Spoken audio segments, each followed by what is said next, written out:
Hello, I'm back for another update. Today is Wednesday, July 1st, 2015, and I am 11 weeks pregnant. So this morning, Adam and I went back to the hospital to have an 11-week ultrasound and also our NT screening. And for those who don't know, it's what they call, I have something written here, nuchal translucency screening, and the tech will take a measurement of the fluid at the neck of the babies, and a certain measurement may indicate a higher risk for Down syndrome. So fortunately for us, both babies measured in the normal range, so that is really good. We can check that test off the list. And the babies were doing great. They were moving around and very active, just bouncing and wiggling, and you can really tell that they're babies now. It was so interesting to see how much they had grown, and both of them are measuring right on track at 11 weeks. Both of them have really strong heartbeats, which we actually got to listen to very briefly while she measured them, and they're both between like 175 and 180. And they're both measuring between like 4.5 and 5 centimeters from crown to rump. And it was just wonderful to be able to watch them while she did her measuring, and just to see them moving and just feel that connection, because otherwise it's, hard to know what's going on in there. And sometimes when I'm having a good day without too many symptoms, I don't really necessarily feel pregnant.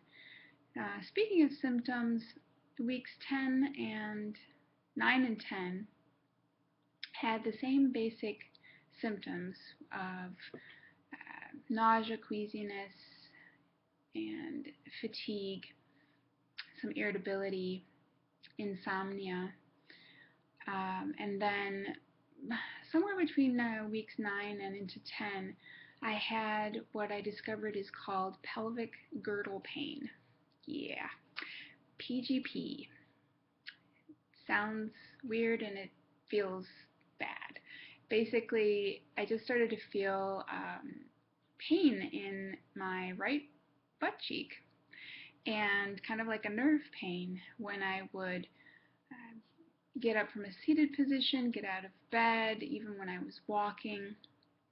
And I thought it might be like sciatic nerve pain, but it wasn't. It's the specific pelvic girdle pain, and it's basically because in pregnancy there's this hormone released called relaxin, which softens ligaments and joints, and this is to help with birth.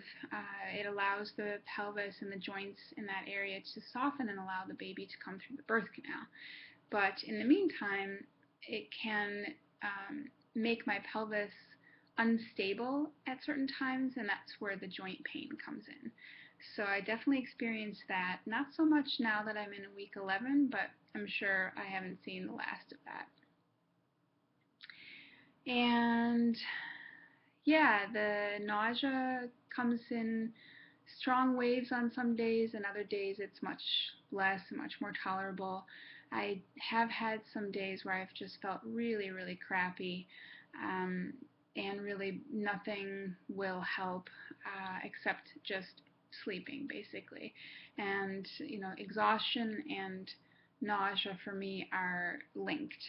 So this Monday, actually, I had a really rough night's sleep, just tons of insomnia, and I had to get up in the middle of the night to have a snack because I was feeling queasy. So you wake up in the morning, and I just felt like complete crap. I just couldn't imagine sitting at my desk all day, so I had to call in sick, and that's actually a first. I did go home early one day, but this is the first I, stayed home all day, and I slept most of the day away. And that's what I needed, because the next day I felt so much better. So knock on wood, I haven't actually vomited, and I'm going to really try hard to keep it that way. I found that I just need to kind of keep eating small snacks and, keep eating protein and carbs together as much as possible. That really helps. So as far as food aversions, I'm still not interested in eating most things that I used to love. And here and there, I'll be able to eat real food, which, for example, like I've had a breakfast burrito with eggs, black beans, and cheddar cheese. I hold the cilantro and the pico because it doesn't appeal. But, oh, an avocado. And I'm able to stomach that pretty well. And it's wonderful to be able to eat like a real meal. And I went so far as to get a hamburger last weekend. I kept thinking about it and craving it, and I kept kind of pushing it aside because I thought for sure it would just be too heavy, too greasy, just too much for my system to handle.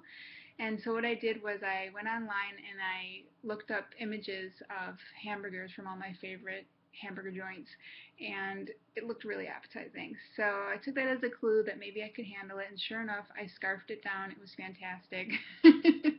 And tonight I'm going to try to have turkey burgers with Adam for dinner. So I'm trying whenever I feel I can handle it to have real food and food that's dense with protein. I'm eating a lot of fruit. Fruit really works for me. Mango, watermelon, cantaloupe, pineapple, apples, not so much oranges anymore. I'm kind of off the orange kick, but all these fruits with lots of water in them. And I was reading that actually melon is good to have because it is so dense in water, and it also does have folic acid, so it's really good for fetal development. Oh, and the babies have graduated from embryos to fetuses, so that's really cool. And I wanted to also share with you the books that I've bought. These I bought when I first found out I was pregnant. I was just so excited, and I've been dying to have a reason to buy them. So of course you have to get this book because, well, I mean, it's just a rite of passage, right? I mean, it's really not my style. It's kind of silly, and the way it's written is really way too tongue-in-cheek and kind of, I don't know, just silly. But there are some chapters in there which I did appreciate. They don't have a lot on twins, so it hasn't been really useful, and a lot of the information I already know from watching all of you guys go through your pregnancies and doing my own research. But then I was recommended to get this book, which is much more my style. It has lots of really good medical information and first-hand accounts of women who've gone through multiple pregnancies. So, and lastly, I got this book, which many of you have and love, and I love it too. I just love to open the book. Every week I'll open the book and I'll read Adam the opening page for the week and show him all the beautiful images that they have in there, like the graphic medical images of the baby's development and what's going on in there. And it's wonderful. It's absolutely wonderful. It helps me and Adam connect to what's going on. I did buy this pregnancy planner and journal. I bought this actually, I think like 2 years ago when we first started TTC, and have had that buried in a drawer until now. So I've started to put in some information, which is fun. On my anniversary, Adam and I celebrate an anniversary of our first date, which is June 15th. And this year, we kind of decided that we weren't going to exchange gifts. He said, well, you've given me the best gift ever, which is so sweet. And we thought we would just maybe go out for a bite to eat, do something nice for each other. But Adam went and bought me the Snuggle. It's huge, and it's still wrapped. But I just thought that was the sweetest thing, and I look forward to trying it out one day. So far, so good. I don't need it. and I'm enjoying being able to sleep on my stomach and back as much as I can until those days are over. Other than that, I've bought some maternity clothes because I'm definitely showing. I've told my manager at work, and many of my colleagues now know, and a lot of them were like, I was wondering. So it's at that point where it's just obvious, and I'm glad that the cat is out of the bag, so to speak, and people have been really nice and supportive. So I will continue to be, I think, looking and wearing maternity clothes from here on out. All of the clothes that I'm wearing have like elastic waistbands and are just really stretchy and comfortable. That's Ginger making a little appearance. She's been so sweet too, so affectionate and loving. I see that this video is getting a little bit long, so, and certainly there's always things that I leave out, but I wanted to give you guys the latest and greatest from Pregoland, and I'm just very happy to report that me and the babies are both doing extremely well, and we just are taking it one day at a time, one step at a time, and trying to soak up all these magical moments along the way. So thanks as always for tuning in and for all your support and lovely comments, and I will speak with you again soon. I have a, what is it, 14, like 14 or 15 week